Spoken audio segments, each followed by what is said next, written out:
আমরা অনেক সময় ভাবি দোয়া মানে হয়তো শুধু নামাজ শেষে দু হাত তুলে কিছু আরবি শব্দ বলা, অথচ দোয়া তার থেকে অনেক গভীর একটি বিষয়। দোয়া হচ্ছে বান্দার হৃদয় থেকে রবের দিকে ফিরে আসা। দোয়া হচ্ছে নিজের দুর্বলতা স্বীকার করা। দোয়া হচ্ছে এমন একজনের কাছে সাহায্য চাওয়া যিনি অসম্ভবকে সম্ভব করতে পারেন।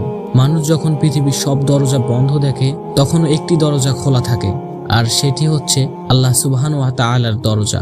পৃথিবীর মানুষ হয়তো ক্লান্ত হয়ে যায়, বিরক্ত হয়ে যায়, আপনাকে এড়িয়ে চলে, কিন্তু আল্লাহ কখনো তার বান্দার কথা শুনতে বিরক্ত হন না। অনেক মানুষ অভিযোগ করে আমার দোয়া কবুল হয় না, কিন্তু প্রশ্ন হলো আমরা কি সত্যিই আল্লাহর সাথে সম্পর্ক তৈরি করছি? আমরা কি সত্যিই তার সাথে কথা বলার অভ্যাস গড়ে তুলেছি, নাকি শুধু বিপদ এলেই তাকে মনে করি?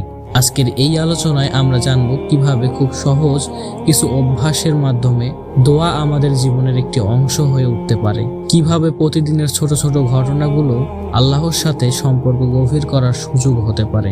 অনেক মানুষ মনে করে দোয়া শুধু কিছু চাওয়ার মাধ্যম, কিন্তু দোয়ার আসল সৌন্দর্য হচ্ছে এটি বান্দাকে আল্লাহর খুব কাছে নিয়ে যায়।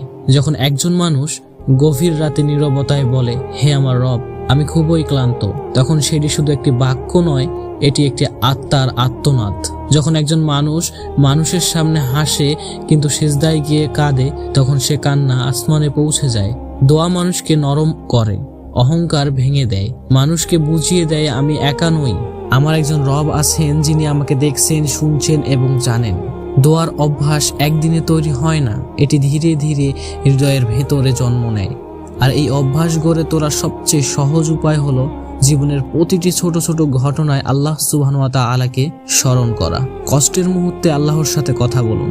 ধরুন আপনি কারো কাছ থেকে অনেক খারাপ ব্যবহার পেলেন, আগের মতো রেগে ফেটে না পড়ে মনে মনে বলুন, হে আমার রব, মানুষের আচরণ আমার মনকে কষ্ট দিয়েছে, কিন্তু আমি জানি আপনি আমার হৃদয়ের অবস্থা জানেন, আমাকে ধৈর্য দিন এবং উত্তম চরিত্র দান করুন। এই ছোট্ট কথাগুলো ধীরে ধীরে হৃদয়কে আল্লাহমুখী করে তোলে। আনন্দের সময় আল্লাহ সুবহানাহু ওয়া তাআলাকে স্মরণ করুন। আমরা সাধারণত বিপদে আল্লাহ সুবহানাহু ওয়া তাআলাকে ডাকি, কিন্তু সুখের সময় তাকে ভুলে যাই। অথচ একজন মুমিনের সুখ দুঃখ সর্ব অবস্থাতেই আল্লাহর দিকে ফিরে যায়। আপনি ভালো খাবার খেলেন, কাজ সফল হলো, সাথে সাথে বলুন আলহামদুলিল্লাহ, হে আমার রব, আপনার নিয়ামত অসংখ্য, আমাকে কৃতজ্ঞ বান্দাদের অন্তর্ভুক্ত করুন।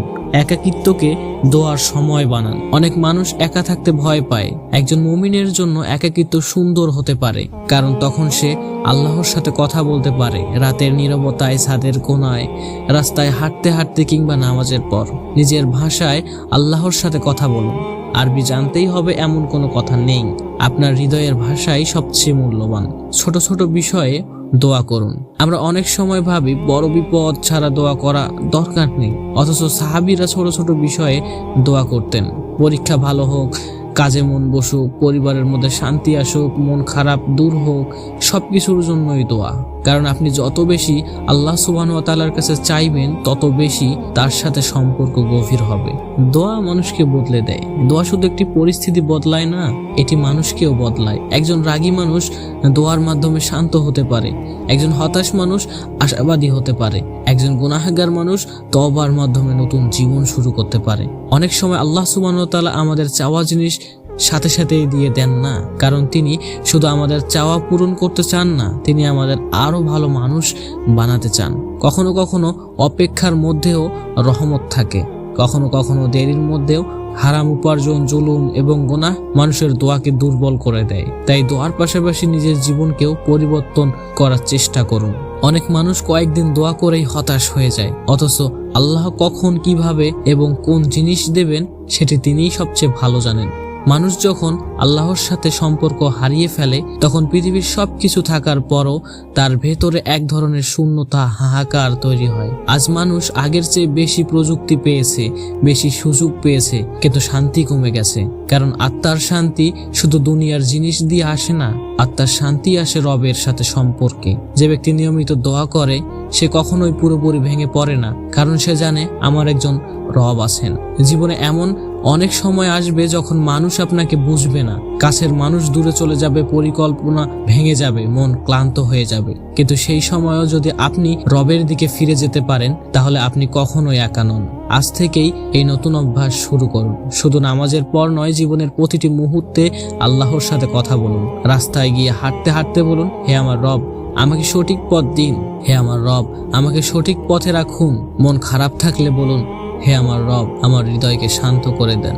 ভয় লাগলে বলুন, হে আমার রব, আমি আপনার ওপর ভরসা করছি। আর সুখের মুহূর্তে বলুন, আলহামদুলিল্লাহ। দেখবেন ধীরে ধীরে আপনার হৃদয় বদলে যাচ্ছে। দোয়া তখন আর শুধু একটি অভ্যাস থাকবে না, এটি আপনার জীবনের সবচেয়ে বড় শক্তিতে পরিণত হবে।